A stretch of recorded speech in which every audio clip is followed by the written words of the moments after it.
चुड़ैलों का मछली जहाज पर कब्जा। धनीराम एक मछुआरा था।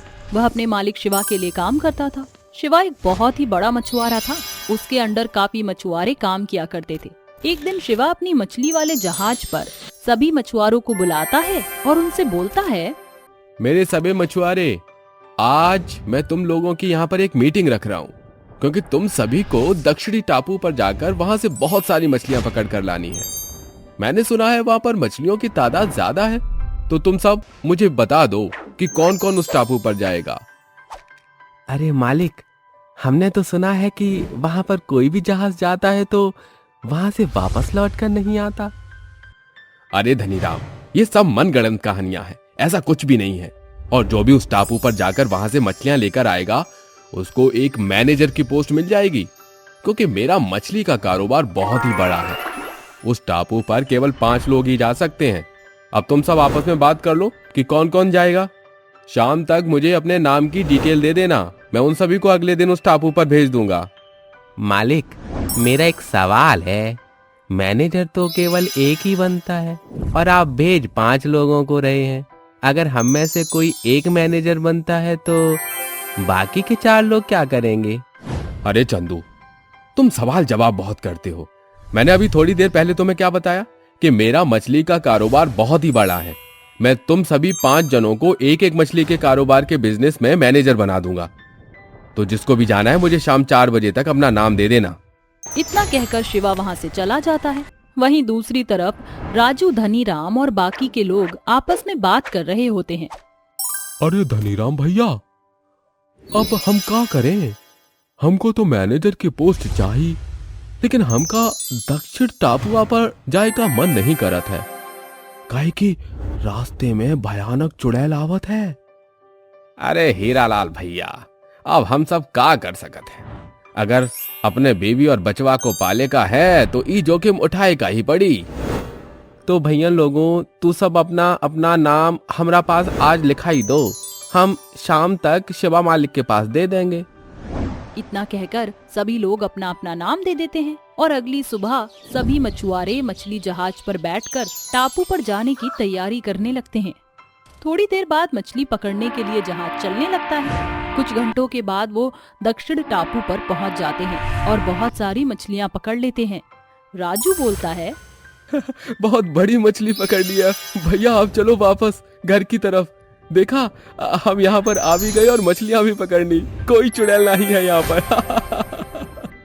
वो मछुआरे खूब सारी मछलियां भरकर अब घर की तरफ लौटने के लिए पानी जहाज पर चल देते हैं। और कुछ देर बाद जब जहाज समुद्र के बीचों बीच आता है, तब वहाँ तेज तूफान आ जाता है। बहुत तेज तेज हवाएं चलने लगती हैं। यह सब देखकर चंदू बोलता है, अरे भैया देखो तो, कितना जोर का तूफान आने लगा है। हमको लगत है कि हम लोगन को जहाज के निचले हिस्से में जायका पड़ी, काहे कि थोड़ी दूर बाद एको तूफान पर आएगा और उस तूफान में हम सुने हैं कि चुड़ैल आवत है। अरे चंदू भैया, कैसी बात करत हो तुम? ऐसा कछु न होवत है, तुम चुपचाप बैठे रहो। बेचारे चंदू को वो लोग चुप करवा कर बिठा देते हैं कि तभी उनको एक हंसने की आवाज आती है। तुम सब यहाँ पर आ तो गए हो, अब मैं तुम लोगों को जिंदा नहीं जाने दूंगी। यहाँ पर अपनी इच्छा अनुसार आते हैं, परंतु जाते नहीं हैं। ये सुनकर सबकी सिट्टी पिट्टी गुल हो गई थी और सब लोग डर गए थे। डर के मारे इधर से उधर भागने लगे थे। उन सभी मछुआरों के बीच हलचल मच गई थी।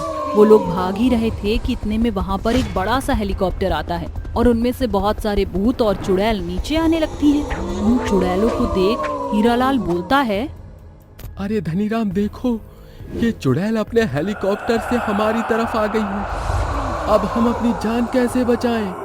ये तो हमको नहीं पता भैया। रजुआ बहुत ही उछल रहा था, अब इससे ही पूछना पड़ेगा कि आगे हम क्या करें। बताओ भैया, हम सभी चुड़ैल से बचे खातिर क्या करें? तुम तो बहुत ही उछल रहे थे ना, और बोल रहे थे यहाँ पर कछु नहीं है।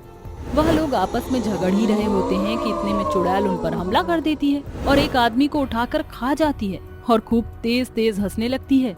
ये सब देखकर मछुआरे उनके सामने हाथ जोड़कर खड़े हो जाते हैं और उनसे बोलते हैं, चुड़ैल जी, आखिर आप हम लोगन को काहे मार रही हो? आखिर हम लोगों ने तुम्हार क्या बिगाड़ा है? हम तो तुमको जानत तक नहीं, तो फिर हम इंसानों को क्यों मार रही हो? हम तो मासूम हैं। इस जगह पर कोई नहीं आता है, और अगर आता है तो वह मासूम नहीं होता है। तुम लोगों की वजह से हम लोगों ने अपनी जान गंवाई थी। लेकिन आखिरी वजह से तुमने अपनी जान कैसे गंवा दी? हम लोग हेलीकॉप्टर से जा रहे थे कि तभी हमारे हेलीकॉप्टर का बैलेंस बिगड़ गया और हमारे हेलीकॉप्टर को अर्जेंटली लैंड करवाया गया। हम लोग मदद की गुहार लगाने लगे कि तभी एक जहाज आता है, और उस जहाज पर कोई मामूली मछुआरे नहीं बल्कि मछुआरों के भेष में डाकू थे। उन लोगों ने सभी को लूट लिया और हम लड़कियों के साथ बदसलूकी करके हमें मार दिया, और उसके बाद हमारी लाश को हमारी फ्लाइट में वापस अंदर फेंक दिया। उसके बाद उन्होंने उस फ्लाइट में आग लगा दी, जिससे सरकार को लगे कि फ्लाइट ब्लास्ट हुई है। तब से हम लोगों ने यहाँ से सभी आने जाने वाले लोगों को मारना शुरू कर दिया, क्योंकि हमारे साथ बहुत ही बुरा हुआ था। हम किसी को भी नहीं छोड़ेंगे। चुड़ैल दीदी, हम मानत हैं कि तुम्हारे साथ बहुत गलत हुआ था, लेकिन तुम मामूली इंसानों को मार कर खा रही हो। हर इंसान एक जैसा तो नहीं होता ना। हम सभी इंसान को मार कर खाते हैं, क्योंकि जिस तरह लोगों ने हम लोगों के साथ बदसलूकी करी थी वो सब मारे गए हैं। उनमें से केवल अब एक ही इंसान बचा हुआ है। उसको मार कर खाने के बाद हम लोग यहाँ से अपने आप चले जाएंगे। इसलिए हम इंसानों को मार कर खाते हैं। हम ये सोचते हैं कि कभी ना कभी तो वो इंसान हमारे सामने आएगा। चुड़ैल और बाकी मछुआरे आपस में बात कर रहे होते हैं कि इतने में राजू वहाँ पर आता है और चुड़ैल को देखकर वहाँ से भागने लगता है। जैसे ही चुड़ैल उसे देखती है कि उसको हवा में उड़ा देती है। यह देखकर धनीराम बोलता है, अरे चुड़ैल दीदी, आप हमारे कैप्टन को क्यों हवा में उड़ा रही हो? आखिर उसने क्या किया है? चुड़ैल धनीराम की बातों का जवाब नहीं देती और गुर्राने लगती है। धनीराम एक बार फिर बोलता है, अरे चुड़ैल दीदी, आप हमारे कैप्टन को क्यों हवा में उड़ा रही हो? आखिर उसने क्या किया है? कुछ तो बोलो। वह जो एक इंसान बचा है वो कोई और नहीं बल्कि तुम्हारा ये कैप्टन है। हम इसे नहीं छोड़ेंगे, इसको हम मार देंगे। इतना कहकर चुड़ैल राजू को मार देती है और उसके टुकड़े टुकड़े कर खा जाती है। उसको मारने के बाद वहाँ के सभी भूत और चुड़ैल वहाँ से चले जाते हैं। वहीं दूसरी तरफ धनीराम, चंदू और हीरालाल उस पानी के जहाज को लेकर वापस अपने घर की तरफ लौट जाते हैं। वह लोग उस दिन बचकर तो आ गए, लेकिन फिर कभी उन्होंने इस तरह का सफर करना ही छोड़ दिया और अपने परिवार के साथ खुशी से रहने लगे। लेकिन उनके मन में ये खौफ आज तक बैठा हुआ है।